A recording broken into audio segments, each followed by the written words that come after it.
आज हम कक्षा 11 में सब्जेक्ट अकाउंट लेसन नंबर 4 रोज नामचा उसका हम क्वेश्चन नंबर 9 देखेंगे। क्वेश्चन नंबर 9 माल के व्यवहार। निम्नलिखित व्यवहारों को रमेश के रोज नामचा में लिखिए। यहाँ पे आपको व्यवहार दिया है, उस पर से हम रोज नामचा देखेंगे। पहला व्यवहार है रोकड़ खरीदी। पहले तो तारीख है 2014 अप्रैल 1 तारीख 1। रोकड़ खरीदी 15,000, रोकड़ बिक्री 14,000। तो उसका हम रोज नामचा देखेंगे कि रोकड़ खरीदी 15,000 है और रोकड़ बिक्री है वो 14,000 है, बराबर। तो उसमें खरीदी का रोज नामचा अलग होगा और बिक्री का रोज नामचा अलग होगा। तो उसमें पहले तारीख 2014 अप्रैल 1, उसमें नंबर 1 पहले खरीदी हमेशा उधार होती है और धंधे में से रोकड़ जा रही है तो वो जमा होता है। तो रोज नामचा है खरीद खाते उधार 15,000, रोकड़ खाते का 15,000। इसके बाद विवरण रोकड़ खरीदी किया उसका, बराबर। तो ये पहला रोज नामचा पूरा हुआ। अब दूसरा है रोकड़ बिक्री 14,000। जब भी बिक्री किया जाता है तो रोकड़ आती है। जब भी रोकड़ आए तो उसको उधार किया जाता है और बिक्री हमेशा जमा होता है। तो रोज नामचा है पहले का ही दूसरा। रोकड़ खाते उधार 14,000, बिक्री खाते का 14,000। विवरण लिखेंगे रोकड़ बिक्री किया उसका, बराबर। उसके बाद तारीख 5 रुपया 10,000 का निजी माल स्टॉक धंधे में लाया। मालिक अपना निजी माल स्टॉक धंधे में लाया है, मतलब कि संपत्ति आई है। माल स्टॉक संपत्ति है, संपत्ति आए तो रूल के अनुसार उधार होता है और धंधे में आया है तो वो पूंजी खाते जमा होता है। तो रोज नामचा है स्टॉक खाते उधार 10,000, पूंजी खाते का 10,000, बराबर। विवरण है धंधे में निजी स्टॉक लाए उसका। उसके बाद 7 तारीख रुपया 12,000 का माल हर्ष के पास से खरीदा है। व्यक्ति का नाम का उल्लेख है तो ये उधार व्यवहार है। खरीदी हमेशा उधार होती है और रोकड़ के लेन देन नहीं हुई है, इसीलिए व्यक्ति के नाम के खाते जमा होता है। तो रोज नामचा होता है खरीद खाते उधार 12,000, हर्ष खाते का 12,000। विवरण हर्ष के पास से माल खरीदा उसका। 10 तारीख हर्ष के पास से खरीदे माल में से आधा माल नुकसानी वाला होने से वापस किया। हर्ष के पास से 12,000 का माल खरीदा था। ये माल नुकसानी वाला होने से हर्ष को वापस किया। खरीदा हुआ माल वापस, खरीदी उधार होता है और खरीदा हुआ माल वापस मतलब कि खरीद माल वापसी जमा होता है। और यहाँ पे हर्ष लेने वाला है तो रोज नामचा है हर्ष खाते उधार 6,000, 12,000 का आधा, बराबर। तो 6,000 खरीद माल वापसी खाते का 6,000। विवरण खरीदा हुआ आधा माल वापस किया उसका। तारीख 12 रमीला के पास से 10,000 का माल खरीदा, उसकी आधी रकम चेक से चुकाई। मतलब ये व्यवहार आधा उधार व्यवहार है और आधा रोकड़ व्यवहार है। जितनी रकम चुकाई उतना रोकड़ व्यवहार है और जितनी रकम बाकी रही इतना उधार व्यवहार है। खरीदा है तो हमेशा खरीदी उधार होती है, तो खरीद खाते उधार 10,000, बैंक खाते का 5,000। आधी रकम चेक से दिया है इसीलिए बैंक खाते 5,000 और आधा व्यवहार उधार है तो रमीला खाते का 5,000। विवरण रमीला के पास से माल खरीदा, आधी रकम का चेक दिया उसका।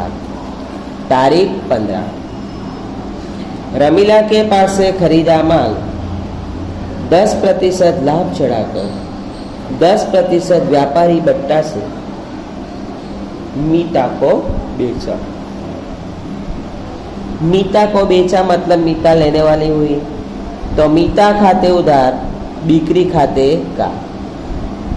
चलो अब देखो यहाँ पे 10,000 का माल रमीला के पास से खरीदा था, तो 10,000 का माल उसमें 30% लाभ चढ़ाकर, तो 10,000 का 30% 3,000, 3,000 लाभ चढ़ाना है मतलब जोड़ेंगे तो 13,000 आता है। फिर 13,000 में 10% व्यापारी बट्टा, तो 13,000 का 10% व्यापारी बट्टा 1300, तो 13,000 में से 1300 घटाने पर आता है रकम 11,700, तो रकम में लिखेंगे 11,700। विवरण 30% लाभ चढ़ाकर 10% व्यापारी बट्टा से माल बेचा उसका। तारीख 18, मीता ने 1,000 का माल वापस किया। मीता ने वापस किया, मीता ने हमको बेचा था, बेचा हुआ माल वापस। बिक्री जमा होती है, बिक्री माल वापसी उधार होता है। तो रोज नामचा है बिक्री माल वापसी खाते उधार 1,000, मीता खाते का 1,000। विवरण में लिखेंगे मीता ने माल वापस किया उसका। तारीख 20, कल्पना को 20,000 का माल 10% व्यापारी बट्टा और 5% रोकड़ बट्टा से बेचा। कल्पना को बेचा है बराबर, तो और यहाँ पे व्यक्ति का नाम का उल्लेख है और उधार व्यवहार है, तो रोज नामचा है कल्पना खाते उधार बिक्री खाते का। यहाँ पे क्वेश्चन में लिखा है 10% व्यापारी बट्टा और 5% रोकड़ बट्टा, तो 20,000 का 10% व्यापारी बट्टा होता है 2,000, तो 20,000 में से 2,000 घटाने पे आता है 18,000। यहाँ पे 5% रोकड़ बट्टा भी है, लेकिन रोकड़ बट्टा की गिनती तब होती है कि जब व्यवहार रोकड़ हो तब, इसीलिए सिर्फ व्यापारी बट्टा घटाने के बाद की रकम लिखी जाएगी। तो कल्पना को 10% व्यापारी बट्टा से माल बेचा। आगे तारीख 22, आग में 2,000 का माल जल गया, बीमा कंपनी ने 1,000 का दावा मंजूर किया। माल 2,000 का जला है, उसमें बीमा कंपनी 1,000 दे रही है, मतलब कि 1,000 बीमा कंपनी के पास से हमें लेना हुआ। इसके बाद 2,000 का माल जला है, तो 1,000 रुपया जो है वो हमारा नुकसान हुआ। तो बीमा कंपनी खाते उधार 1,000, क्योंकि बीमा कंपनी के पास से हमें लेना है 1,000 उसका। 2,000 का माल जला है तो 1,000 रुपया नुकसान हुआ, तो आग से हुआ नुकसान खाते उधार 1,000। फिर अन्य रीति से कोई भी रीति से माल की जावक हो तो वो हमेशा खरीद खाते जमा होता है, तो खरीद खाते का 2,000। विवरण 2,000 का माल जला, बीमा कंपनी ने 1,000 का दावा मंजूर किया उसका। तारीख 25, 500 का माल बरसात में बिक गया, जिसको बेचने से 200 मिला। 500 का माल बिक गया, बिका हुआ माल बेचा तो 200 रुपया हमें प्राप्त हुआ है और 300 रुपया नुकसान हुआ है, तो रोकड़ मिली 200 रुपया, तो रोकड़ खाते उधार 200।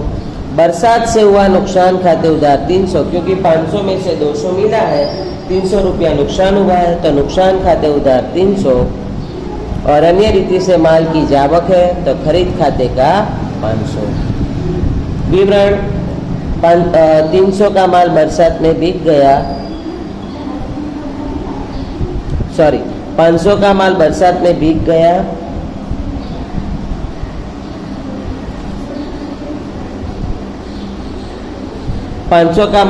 में बिक गया, और जिसे बेचने पर 200 मिला। आगे 27 तारीख, 300 का माल नमूना के रूप में मुफ्त मिला।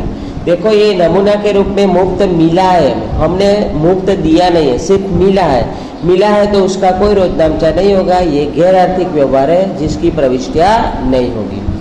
इसके बाद तारीख 29, 250 का नमूने में मुफ्त मिला माल 400 में बेचा।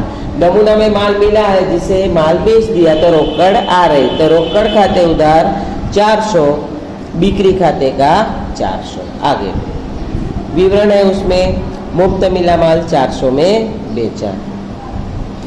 30 तारीख 1000 की मूल कीमत के बदले में रुपया 1500 का मोबाइल खरीदा। मोबाइल धंधे में आ रहा है, मोबाइल संपत्ति है, तो मोबाइल खाते उधार, इसके बदले में माल जा रहा है, मतलब बिक्री खाते का 1000। विवरण में माल के बदले में मोबाइल खरीदा उसका। इसके बाद उधार और जमा का टोटल किया तो दोनों का टोटल एक समान होना चाहिए। टोटल है 1,01,600। उधार और जमा दोनों का टोटल एक हुआ है, बराबर। अगले वीडियो में हम और क्वेश्चन